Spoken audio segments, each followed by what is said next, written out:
Attention, you're listening to the Todd Huff Radio Show, America's home for conservative, not bitter talk radio. Be advised the content of this program has been documented to prevent and even cure liberalism, and listening may cause you to lean to the right.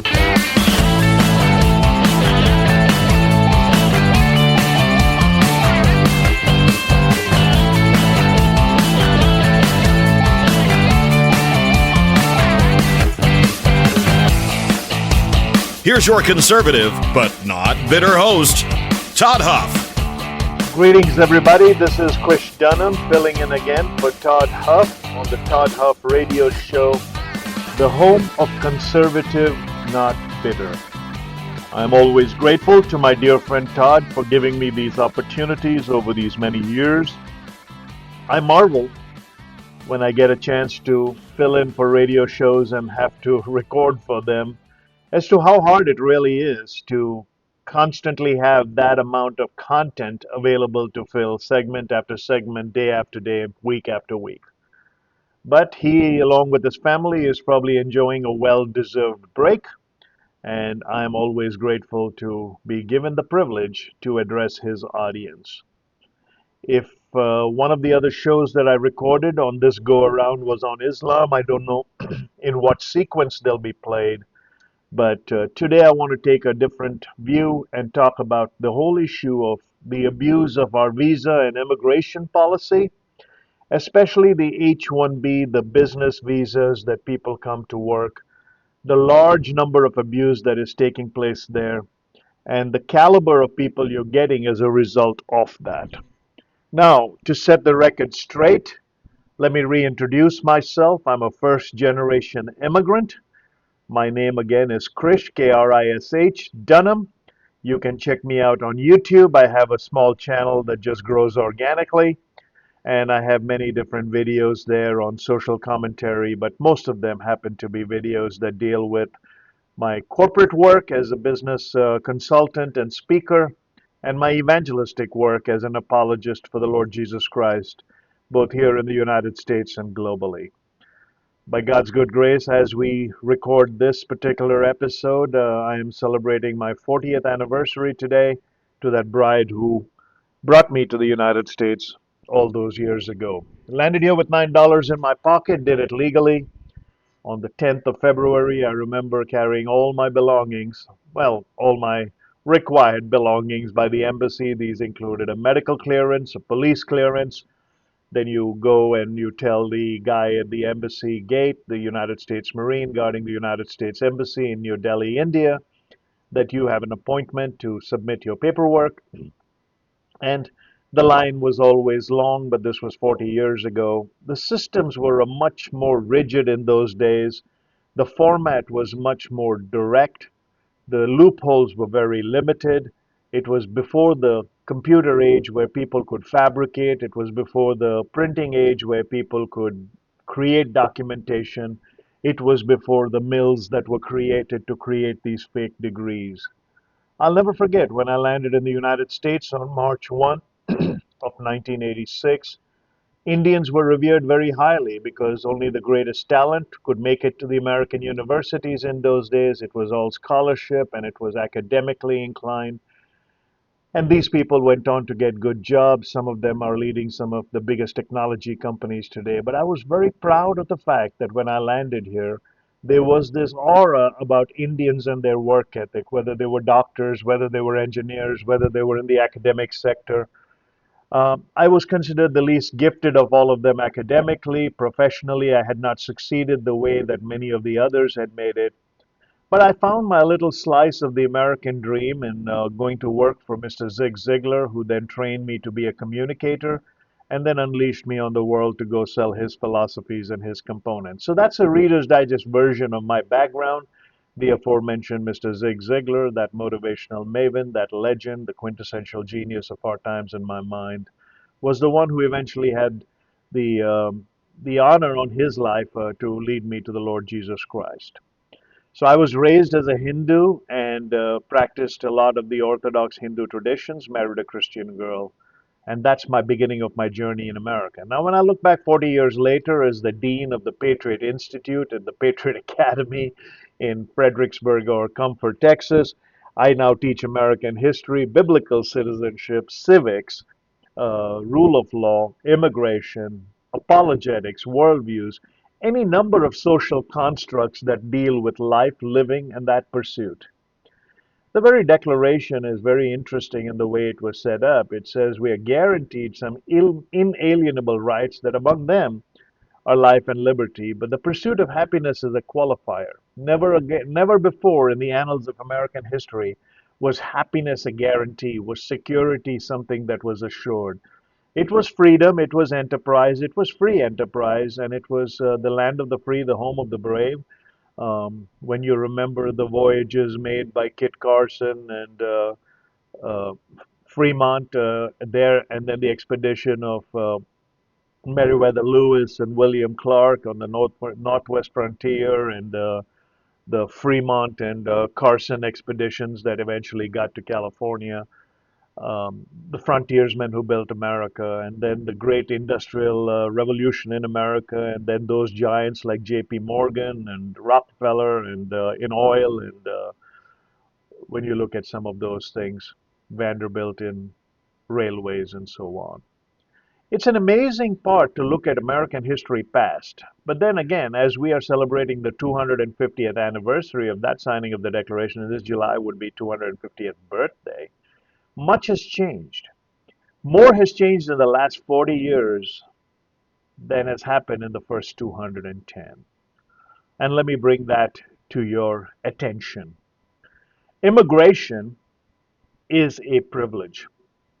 Seeking asylum, whether it's as a refugee of political pursuit, whether it's religious persecution, whether it's any number of things, descent in the former Red China, whether it's escaping the famines of Ireland, the potato famine, whether it's trying to escape the brutality of Mao in the rape of Nanking and the Boxer Rebellion, whether it is people seeking a better life post Vietnam when we had a failed attempt in Southeast Asia. Migration patterns have been there throughout human history. People have always found a way to go from one place to the other: A, to seek a better opportunity; B, to seek a newer frontier; C, to seek a new stability; D, to provide something for their families so generations after would have a better life. I went west for that very reason. I wanted my son to have a better chance, and God knows he does. I wanted my wife and I to have a equal footing. India did not have very many opportunities at that time.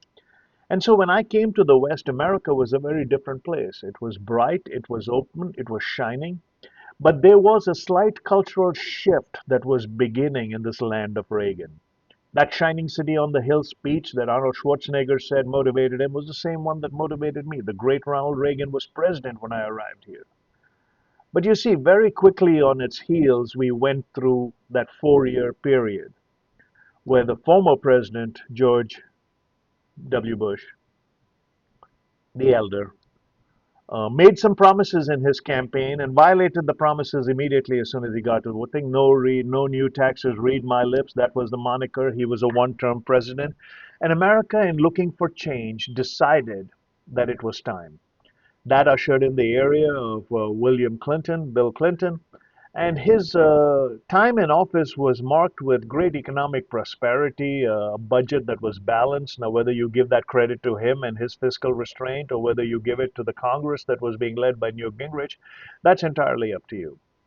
But then began the scandals, and then began the change on the moral front. Because even though he was accused and the accusations were proven true and we danced to death of 1,000 qualifications, the popular rhetoric in the market was the budget is balanced, the economy is doing well, it's the economy stupid. So the morality of a CEO does not matter. Now, I bring this to you because years later, when we had 45 and 47, suddenly the morality of the CEO mattered again. The economy was always doing good. His business deals were slightly different. They were unconventional. They came from the business world and not the political world. Now, all this to set the stage anthropologically was a period of 1990 where something was beginning to have as a cultural shift. Those that were coming into this country no longer had to have an allegiance to the United States because the fractured nature of the populace was half the country that was welcoming these people was welcoming them for opportunity, and the other half was trying to sneak them in so that they would have stability. I've often said this in the forums I've spoken, and I've spoken in many public forums. As a public speaker, I do about 120 events a year somewhere around the globe. I said, I don't think the conservatives will ever, or the Republicans will ever solve the immigration problem because they always have relied on cheap labor. The Democrats, the liberals, will never solve the immigration problem because they have a desire and a need for unending votes. This gerrymandering we're hearing about has been going on since the beginning of time. If you ideologically take away New York and California, which historically always vote blue, the rest of the country is pretty much red. So we have two dictums coming from either coast, and this is the elite nature of how America's political system works. The reason I say that is well-meaning Republicans get into office because they say, I'm going to shut down the borders, I'm going to do this, I'm going to do that. And very soon the money becomes too enticing. Now, I've often advocated for term limits in a different way, but I think our founding fathers already injected term limits into our lexicon. They were not given as a moratorium on the amount of time you would serve. They was given a moratorium that if you didn't fulfill your electoral mandate, you'd be voted out. But for some reason, even the worst incumbent always wins. There is something in the money apparatus that does not allow an incumbent to lose, except in a weird case when an incumbent will lose, and then, of course, you get some fringe lunatic who ends up, doing word salads in Munich because he can't get a sentence together on the policy of Taiwan and China. I'm a layperson, an immigrant from India, just studying geopolitics. If you ask me that question in a public forum, any third grader with half a sense would know how to answer it. But these are the people ruling us. These are the people governing us. These are the people who are the gatekeepers for immigration policy. They don't understand the sovereignty of America and the preservation of this great republic because they don't look at it through the lens of the history that we have fought to get here.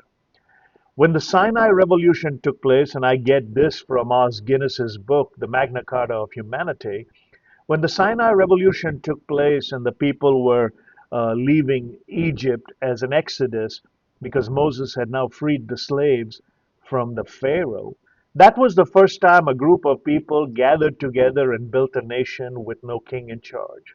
Fast forward, that was only replicated at the American Revolution when George Washington, as the commander in chief of the Continental Army, resigned his commission, saying, if I stayed in power as a general, I would be doing exactly what the other people we accused the others of. And King George had said, here must lie the smartest man or the greatest man that has ever lived. So the Sinai Revolution was only followed by the American Revolution, where in its process of ushering that unprecedented freedom, as Benjamin Franklin's great words, they say, some say it may be a myth, some say it never happened, but I still think it's a great set of words, whoever said it, a republic if you can keep it.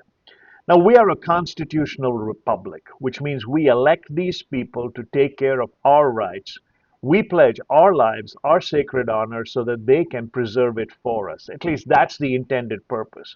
We have X number of people, depending on the populace, going into Congress and 2 senators per state. And those checks and balances have held us really well till the ugly 90s. 90s, the political climate shifted a little bit. Morality was now no longer a part of the lexicon. Legality and morality were defined. Suddenly, 9 people in black robes were going to decide, whereas the very foundation of this nation was built on the fact that those people should have been third in command. They were supposed to just enforce the law, not interpret it. The executive, the legislature was always going to be the most powerful, the executive second, and the judiciary third. But because we failed to have dialogue, because we failed to have dictum, because we failed to have decency, our executive branch was now put on the back burner. The legislative branch just came to a loggerhead. Everybody was filibustering everybody else. Those that actually were able to get bought in some way ended up being on the fringe, either a no vote or a delayed vote or an in absentia. And the reason I'm saying all of this is these people are well meaning on both sides. They want to serve their cause. A liberal gets up and says, hey, I want to serve the cause. The conservative gets up and says, I want to serve the cause. And then within a very few short moments, something amazing begins to happen. The money increases.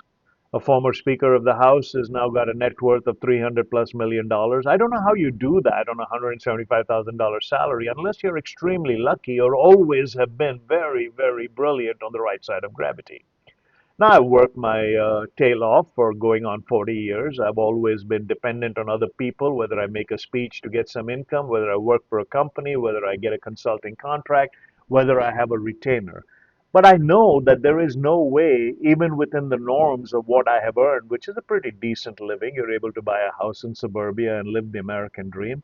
Can I even fathom that in 4 years I'd go from there to a net worth of $5 million without having done anything different? Which means on the social scale, all I've done is showed up for work and my job is giving me $175,000 a year and I get health care. Now, the reason I'm setting all of this up is immigration takes a very different kind of responsibility. Are you going to enforce the law? Are borders always going to be bigoted? Is sovereignty a sin? Now, the reason I ask this question is I'm going to now begin to touch on this big mass immigration fraud we have had within the Somali community. And it was not, it was all done legitimately because they were all repatriated there. Now, you repatriate 100,000 people, you create a constituency. Very quickly, you'll realize that if you grant them the right to vote, which many of them have, then they're going to elect one of their own, and suddenly you have a woman in Congress who actually came from the elite opposition party in her own country. But nobody does their homework because nobody reads. We dance to the tune of whatever the media soundbite is. So in the 90s, with the Bill Clinton era and subsequently after that, we have had what? We have had 3 or 4 news channels covering the news, and they were propagating their propaganda left, right, and center. None of this is new because in 1984, Neil Postman wrote a book, Amusing Ourselves to Death, and he articulated how carefully coiffed people getting $20 million a year who look nothing like you and me are in the evening giving us the news. So whatever topic it is, it has to be sanitized to fit its audience, or so seems what we have seen in the last number of years. Never is the truth offered as truth. It is always offered as a partisan soundbite. So if someone is colored like me, or mixed, or I'm brown, then you're going to give the soundbite in a way that that culture doesn't get offended. Now, as I mentioned when I began, that the original visas were given to the very educated. Now you get someone in India, the internet age has begun, they really realize, okay, in India, in America, nobody's looking at your credentials. You tell them you have a master's in computer science, they believe you have a master's in computer science. You produce a certificate that looks legitimate. Because of the time zone, nobody's calling the university or the affiliate institution in India to find out if you really graduated. So 100,000 certificates are printed and those certificates are sold. Then you get in touch with someone here who has legitimately been here for a number of years. He figures out that the government has untold amount of money that can go to you as a perennial flow if you will just make sure that a minority person gets the job. Now, minority is a broad description. Minority basically looks like in America today anybody who's not white. And so what happens is a brown person would qualify as a minority. A person from any other part of the world would qualify as a minority. Originally, when the concept started, women and minority-owned businesses were for African and for women. That's how that began. But how that process has been abused is fascinating. So the Department of Commerce or someone will usher out, give you like a $1 billion loan because they have the money. There's no accountability there, as we found out through USAID. So as a result, $1 billion is now suddenly sitting, or access to it over the next 5 years, in someone's lap in a small town in Texas. He calls the guys in India and says, hey, you know what? I'm going to start a company that is going to do X, Y, Z. The company is legitimate. It is registered as a legitimate company. The State Department accepts it as a legitimate company. The Commerce Department gives it the grants, whatever it is. And I'm giving you a broad brush because if you follow the thread, this is exactly what will probably happen.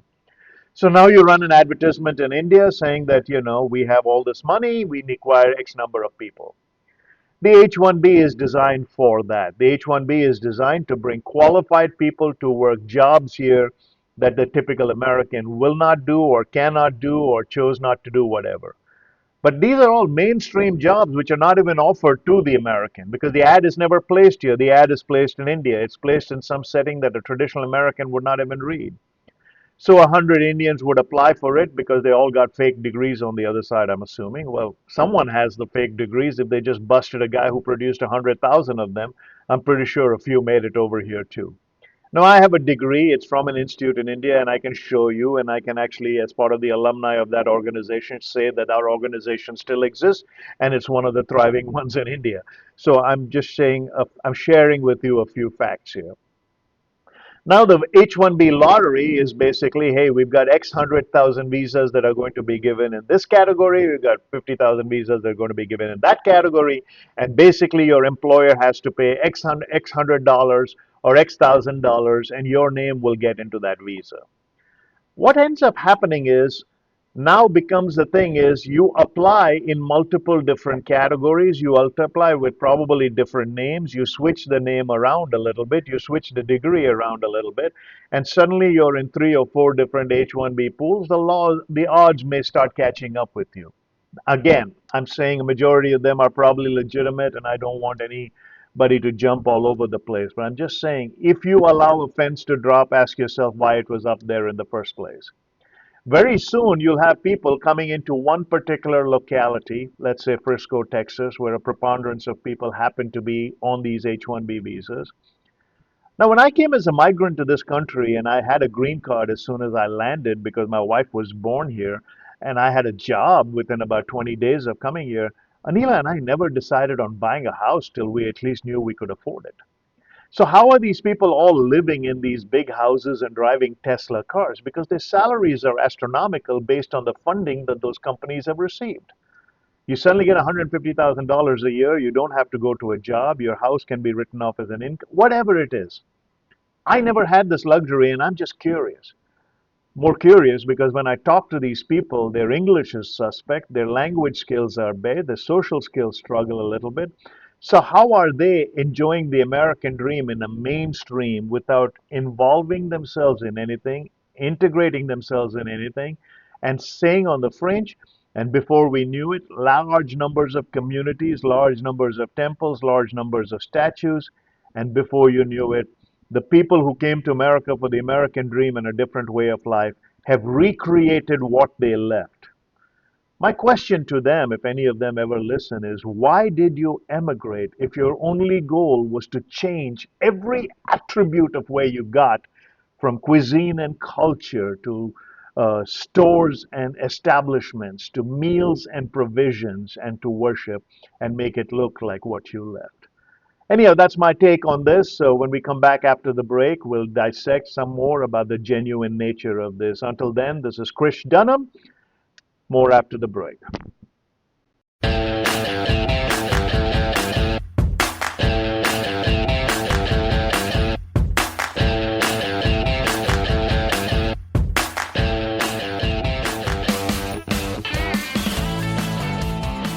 Welcome back, dear friends. This is Krish Dhanam filling in for Todd Huff on the Todd Huff Radio Show, the home of conservative, not bitter.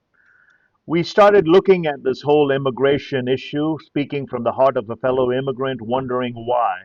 Everybody who has migrated after the 90s seems not to have a love for America, but almost a genuine disdain for America. They all vote blue. They all get themselves elected into office. When I look at some of the people in Congress that came from the land of my birth, the woman in Washington, D.C., the guy from California, the gentleman from Michigan, when I look at how they articulate, either with venom or the guy from Michigan who can't say it to string 2 words together, I ask myself, how did these guys get elected? And then I realize they've been elected by a 75% white electorate in some cases. And is this just in the desire to be liked or a desire to destabilize? Therein comes the second component: follow the money. Because I ask myself, would these people stack up to a Thomas Jefferson, who's writing a declaration at the age of 32? Would these people stack up to a John Quincy Adams, who at the age of 7 had diplomatic credentials to follow his father to France? Would these people stack up against General George Washington? I don't think any of us would. Those were great men who did something unprecedented in the annals of human history. Even fast forward, And if you look at the 70s and the 80s or post World War II, when America, majority of the corporations in America were run by people who had discipline and dignity because they all came out of the war. I'm not a big fan of Tom Brokaw's policies or his politics, but I am a big fan of the book, The Greatest Generation. I would encourage you to read it. You see some of these stories. They're true Horatio Alger stories of our time. There is great motivation in the people who have stood tall and walked proud. A Ronald Reagan, for example. So where have our heroes gone? Where have our true giants gone? Hollywood cannot have the likes of a John Wayne anymore, who told it like it was. The golden era, they call it, but when you look at the actors like Burt Lancaster and Gregory Peck, I'm pretty sure they all had skeletons in their closet, but the poise and the dignity those people showed, just their composure in an award show instead of the shrieking vitriol we now see. This split of America is why it's allowed our immigration policy, I think, to be abused, because everybody out there who hates America almost has an easier way to get in than the legitimate contender who has the degree, who has the desire, who has the qualifications, who has the ability to come here and immediately make an impact on society.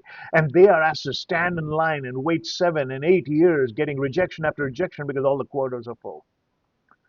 There was a period of 4 years under the previous administration where our southern border was letting in thousands of people. Historically, the picture always is worth 1,000 words, right? Any picture of people actually fleeing persecution, like the Somalis claimed, actually fleeing religious persecution, would include a bunch of men, women, and children with their belongings, not overnight brought on a chartered plane and dropped off in Minneapolis and Maine. They would go to a border and literally wait there while they processed, tents on one side, Red Cross on the other side, they would come through.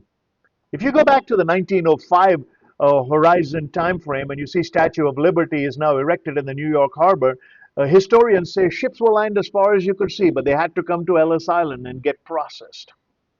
The word processing is out of the window now because if somehow you manage to step on American soil, you're immediately dispatched to 19 different places in America and given an immigration court hearing that you don't even need to make because they can't find you. And if you believe that, I've got some land I'd like to sell you that is swampland, but I want to convince you it's actually ocean front. What do you mean they can't find these people? Are we really going to round up 11 million and deport them? The question is not rounding up and deporting people. The question is, why can't we find them? Folks, if I don't pay my taxes for 3 years in a row, I am pretty sure someone is going to come knocking and ask me why I didn't do it. They know where you are. Every algorithm on every social media platform, if you post something, will immediately have an ad for it about 4 seconds later. And suddenly you're looking, if you post luxury items, suddenly cruises are put there. And if you poverty syndicate, you get a coupon. But they know what you're doing. Every device that everybody has ever held in the last 10 years has given us complete, we went from anonymity to complete identity. And to tell me you can't find these people because you're going to tell me that they'd be disenfranchised, that someone cannot get an ID. Folks, this is stupid. So you come in on an immigrant visa, you come in on a non-immigrant visa, you overstay your visa, and you're staying in someone's house, and then the Census Bureau dude comes by and he says, okay, how many people in this house? Oh, we have 6 people in this house. Okay, well now mark 6 and we'll go on. Then they get together in a cabal somewhere and say, okay, this particular place has X number of people, their population has increased by so and so, so we need to give them 2 additional congressional seats. Well, half the people counted are not even supposed to be here. Apparently we couldn't find them. We went up to their house and we just asked them a question, how many people live here? And they told you, and you believed that. This is the state of affairs. Now you go to one small community, either in Sugar Land, Texas or Frisco, Texas, and you see entire households filled with people, father, mother visiting, how many people live here, and suddenly you begin to realize why the system allows this to happen. Lord Acton was right all those years ago when he says power corrupts and absolute power corrupts absolutely.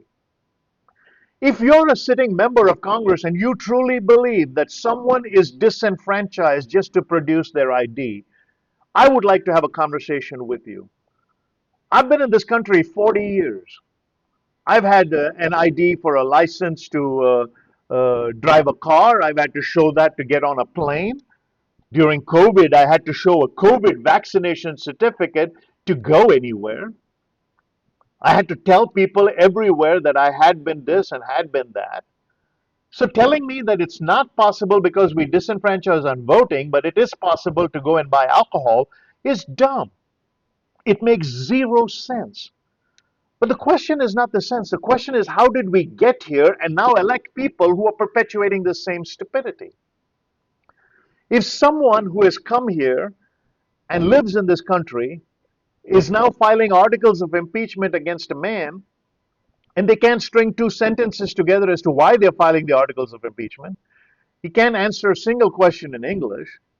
I'm looking at myself and saying, okay, this guy is probably educated because he ran a tech successful company at one time.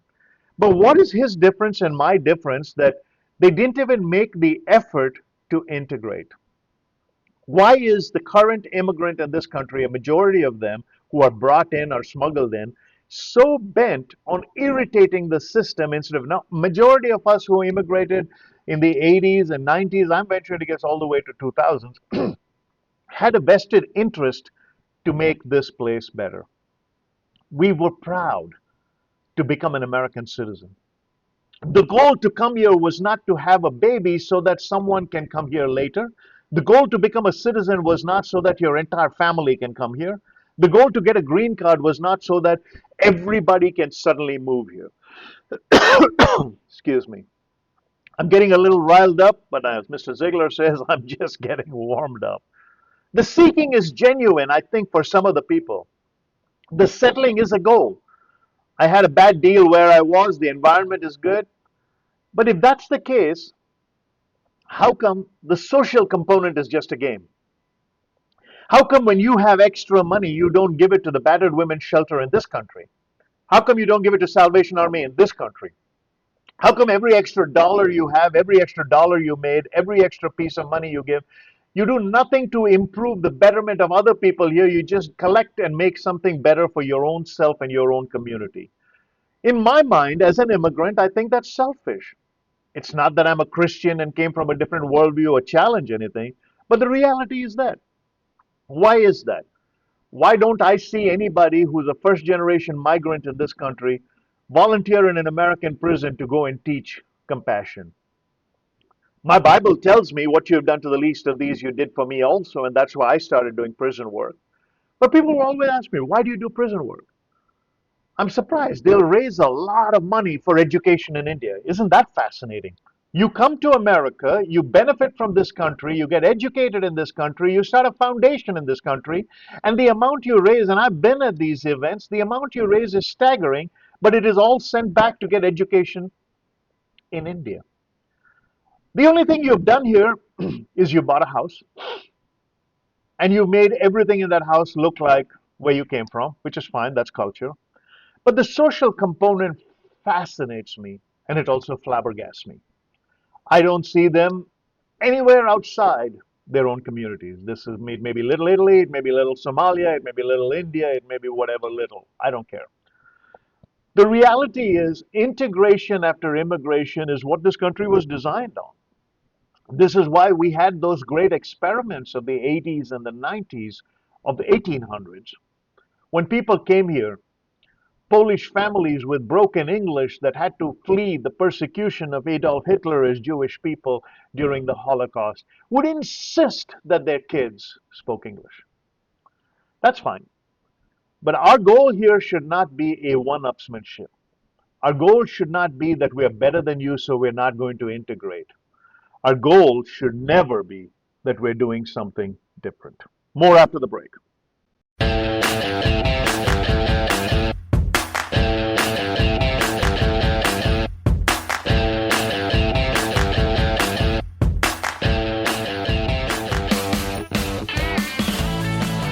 Welcome back to the final segment of the Todd Huff Radio Show, the home of conservative, not bitter. This is your humble host, Krish Dhanam. As the old Dennis Miller used to say, I'm sorry to get off on a rant here, but I guess that's what I did.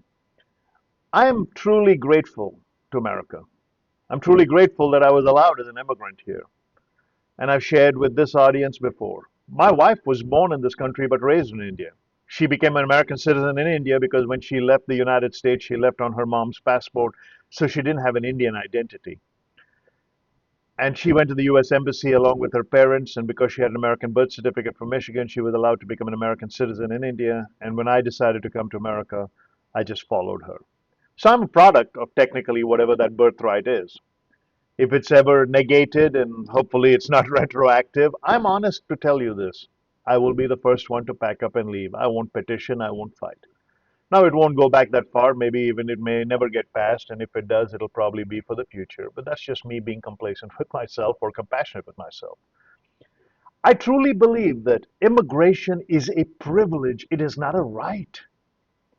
Following the laws of immigration is our duty and our responsibility. When I landed in New York all those years ago, clutching all my declarations that they had given me in India, and I had this really long South Indian name that had four initials next to it.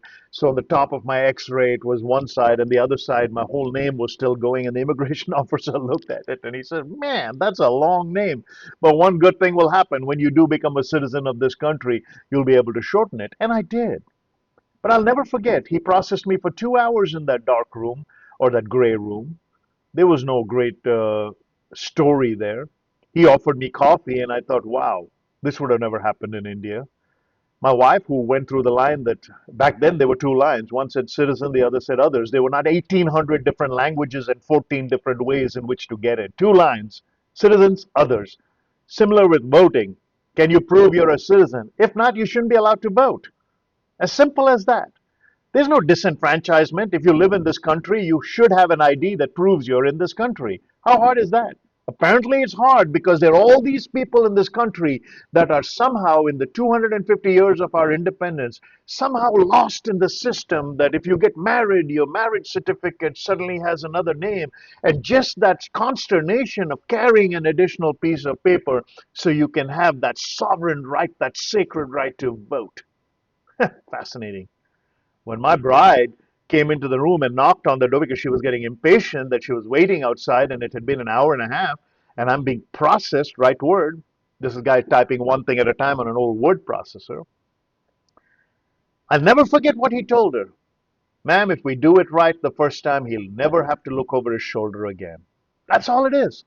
Whatever it is, whether it's your vote, whether it's your visa, whether it's your status, whether it's your house, folks, deeply tied into the moral clause is imperative because it has to be before the legal clause. A God-given morality. A God-given morality that presupposes a God-given moral from a God who was the moral lawgiver.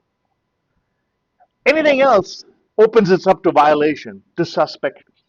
So you can have a house and you can say, yes, my house can have 20 businesses in it. That's legitimate, it's allowed.